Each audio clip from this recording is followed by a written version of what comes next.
27 साल की ये जातक है। इनका पहला प्रश्न है कि धन की क्या स्थिति है इनके हाथ में। अच्छा करियर जब बनता है तो धन तो आना स्वाभाविक ही होता है। सबसे पहले हमें इनकी भाग्य रेखा देखना चाहिए, क्योंकि यही हमारी लाइफ का इंजन होता है। अगर ये लाइन सही है और शनि पर्वत तक पहुंच रही है तो कभी भी करियर में दिक्कत नहीं आती है। इनकी लाइन मध्य हथेली पे जाकर रुक गई है। और फिर ये देखिए कि 35 साल के बाद में यहाँ पर उत्थान हो रहा है लाइन का, लेकिन वो लाइन फिर भी शनि के पर्वत पर नहीं पहुंच पा रही है। इस प्रकार एक भी खड़ी लाइन अगर शनि पर्वत पर होती है तो व्यक्ति का हाथ कभी खाली नहीं होता है। यहाँ पे खड़ी लाइन तो है, लेकिन ये वक्री रेखा ने इसे काट दिया है। शनि का पर्वत बहुत ज्यादा दब गया है, इसलिए ये शनि पीड़ित रह जाएंगे।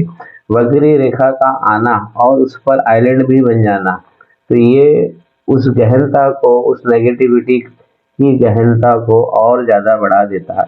तो इनको शनि पर्वत पे रेमेडी करना ही चाहिए। अगर हम धन के हिसाब से इनका हाथ देखने की कोशिश करें तो जो इनका मनी का ट्रायंगल है, देखिए इस बार इस तरह पूरी तरह शेप नहीं ले पा रहा है। इसमें जो मरकरी की लाइन है, जिसे बुध रेखा कहते हैं, जिसका टारगेट इस पर्वत पर पहुंचने का होता है, ये बहुत वीक है। इसलिए मनी का ट्रायंगल खुल गया है।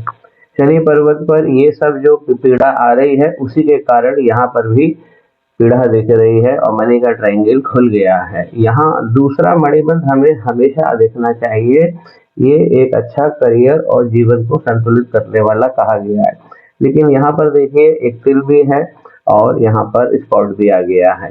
लेकिन इनका जो जीवन है, बाद वाला सेकंड हाफ जीवन इनका बहुत अच्छा चलेगा। यहाँ पे भी दिख रहा है कि 35 के बाद इनका जीवन अच्छा चलेगा। फिलहाल ये कहा जाएगा कि जीवन में बहुत सारा कंफ्यूजन ऐसी भाग्य रेखा हमको देती है। शनि बहुत ज़्यादा डिस्टर्ब हो गए हैं। यहाँ देखिए, अगर मंगल पर्वत पर इतनी सारी राहु की मोटी-मोटी रेखाएँ निकलेंगी, इस रेखा को देखिए ये आइलैंड बना के निकली है और इसने सूर्य पर्वत का नाश कर दिया है। राहु की रेखा जब भी मंगल से निकल के सूर्य पर्वत पर पहुंच जाएगी तो ये बहुत ज़्यादा हमको डैमेज करती है। बड़ा नाम मिलना, स्टारडम मिलना और हम जो भी कार्य कर रहे हैं उसको विस्तारित करना, उसका एक्सपांशन करना, ये सब हमें सूर्य देते हैं। तो यहाँ पर राहु भी बहुत ज़्यादा एक्टिव हो गए हैं और डबल लाइन लेकर चल रहे हैं। इनके हाथ में मंगल लाइन इस प्रकार बनी हुई है और थोड़ा सा हम फोकस करके देखते हैं तो इस मंगल लाइन के ऊपर भी एक आइलैंड बन गया है। इस कारण इनकी जो ग्रोथ लाइन है, देखिए ये होती है ग्रोथ लाइन। इस जुपिटर के पर्वत पे ये इसे क्रॉस नहीं कहा जाएगा। कुछ लोग इसे क्रॉस मान के ये बोलेंगे कि जुपिटर का पर्वत बहुत अच्छा हो गया। इस प्रकार इनकी ग्रोथ लाइन बनी है और राहु की रेखा ने ये ग्रोथ लाइन काट दी है। इस प्रकार मंगल रेखा, मंगल पर्वत से ये रेखा निकली है। मंगल पे क्रॉस भी डेवलप हो रहे हैं, तो कंपटीशन बहुत सारी उसके थ्रू आपको जाना पड़ेगा और जीवन में जितनी भी स्पर्धाएं होंगी वो सब टफ होंगी। तो धन के लिए फिलहाल तो इनके हाथ में संघर्ष दिख रहा है। अगर अंगूठे पर भी हम देखें तो यहाँ पर कोई भी महालक्ष्मी का साइन नहीं दिख रहा है। दूसरा सवाल इन्होंने जो खास पूछा है वो है इनकी मैरिज का। तो मैरिज के लिए देखिए हमें गुरु का पर्वत देखना चाहिए। गुरु का पर्वत इस पूरे एरिया में दब गया है और शनि अगर वक्री है तो ये भी विवाह में बहुत सारी अड़चन डालते हैं, स्वभाव के हिसाब से विच्छेद भी करते हैं और विलंब भी करते हैं। यहाँ बुध का पर्वत हमें शादी के लिए देखना चाहिए। तो बुध का पर्वत औसत से बहुत नीचे की तरफ चला गया है, इसे हम अच्छा नहीं मानेंगे। क्यों?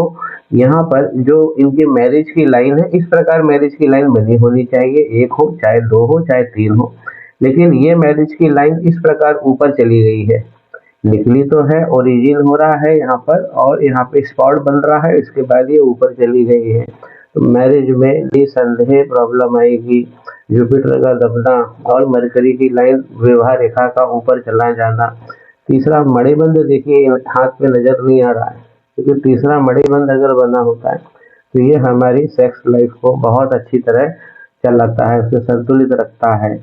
इनके हाथ में इनकी माइंड लाइन जो है वो अच्छी बनी है। आरंभिक संघर्ष जीवन में इन्होंने उठाया है और इस प्रकार अगर माइंड लाइन निकलती है और बिल्कुल स्ट्रेट अपर चंद्रमा की तरफ जाती है, तो ऐसे व्यक्तियों में कल्पनाशीलता बहुत अच्छी होती है। माइंड लाइन अगर अच्छी बनी होती है तो संघर्ष जीवन में कम होता है। लेकिन इस लाइन का, भाग्य रेखा का निकलना, चाहे शादी हो, चाहे हमारे जीवन में हर मांगलिक या हर फायदे का सौदा जब भी हम करेंगे, तो हमें ये लाइन हमारी अच्छी होना ही चाहिए, तभी तो हम कहते हैं कि भाग्य से मिला हमें। इस प्रकार इनकी जो जीवन की रेखा है ये चलती है और नीचे आके बहुत सारी जगह से ये टूट-फूट जाती है और इस प्रकार इनकी जीवन रेखा से ही मरकरी लाइन निकली है। इस लाइन को इनको स्ट्रॉन्ग करना चाहिए ताकि मनी का ट्रायंगल कंप्लीट होए। यहाँ से भी भाग्य रेखा जो टूट रही है उस पर भी इनको रेमेडी करना चाहिए। तो विवाह का अभी 27 साल तो इनकी एज हो गई है, विवाह के लायक एज हो गई है, लेकिन अभी दुल्हन नजर नहीं आ रही है। शुक्र का पर्वत तो ये कहता है बड़ा बना है, तो ये जरूर दुल्हन दिला देगा। दुल्हन के लिए हमें शुक्र भी देखना चाहिए। इस मनी, माफ कीजिए, इस प्रकार की ये जीवन की रेखा जो चल रही है, इसके ऊपर यहाँ जो आइलैंड है, तो ये शो करता है कि 50 ईयर्स के बाद इनका जीवन में बहुत अच्छा धन आएगा, लेकिन फिलहाल धन नहीं दिख रहा है। एक रेखा को समझिए, इस प्रकार की राहु की रेखा, ये राहु का पर्वत होता है। इस प्रकार अगर राहु की रेखा से कोई लाइन निकलती है और शनि पर्वत तक पहुंच जाती है, तो ये अकस्मात धन देती है, झटके का धन देती है। बड़े बड़ी जो धन की प्राप्तियां हैं वो सिलसिलेवार होती है।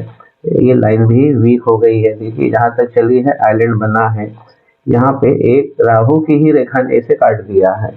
तो अगर ये लाइन अगर ठीक हो जाती है, अगर शनि के पर्वत पर पहुंच जाती है, तो भाग्य इनका बहुत अच्छा चमक जाएगा। इनको प्रयास करना चाहिए ये वाली लाइन को उठा ले। अगर हम केतु के पर्वत पर देखें, क्योंकि शनि राहु तो बिगड़ चुके हैं इनके हाथ में, केतु के पर्वत पर भी स्पॉट्स आ गए हैं। ये ऐसे स्पॉट्स केतु के पर्वत पर आते हैं तो ये हमें एडिक्शंस भी देते हैं और अच्छे भले काम हमारे बिगाड़ देते हैं। जीवन को सुचारू रूप से इनको चलाने के लिए मंगल, राहु और शनि केतु का काम करना, उस पर रेमेडी करना चाहिए, जीवन संतुलित हो जाएगा।